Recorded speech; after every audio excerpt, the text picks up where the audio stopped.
د امریکا لوی درستیز د افغانستان په هکله تازه خبرداری ورکوي. سلام، ښې چارې، وخت مو بخیر. د افغان پلس چینل تازه ویډیو ته ښه راغلاست. د تاند د خبر له مخې د امریکا لوی درستیز په افغانستان کې د پراخې کورنۍ جګړې اټکل کوي. تېره ورځ شنبه د امریکا لوی درستیز جنرال مارک ویلي چې په افغانستان کې د یو پراخه کورنۍ جګړې احتمال شته چې کیدای شي ورسره تروریستي ډلې بیا د هیواد ته راشي او ځانونه منظم کړي. جنرال مارک میلی په جرمني کې له پاکس نیوز سره په مرکه کې ویلي، زما پوځي اټکل دا دی چې احتمالاً افغانستان د یوې کورنۍ جګړې په لور ځي.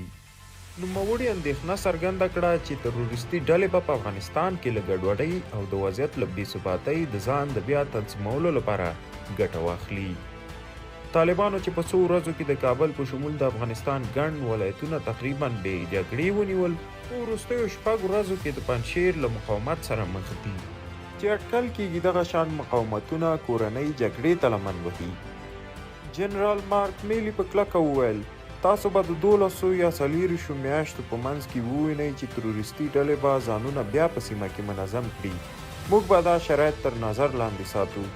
د امریکا د پوځ لوی درستیز څخه د پاکس نیوز خبریال وپوښتل، آیا دا امکان شته چې په افغانستان کې د تروریستي ډلو له بیا منظم کېدو وروسته امریکا د هیواد ته سرتیري واستوي؟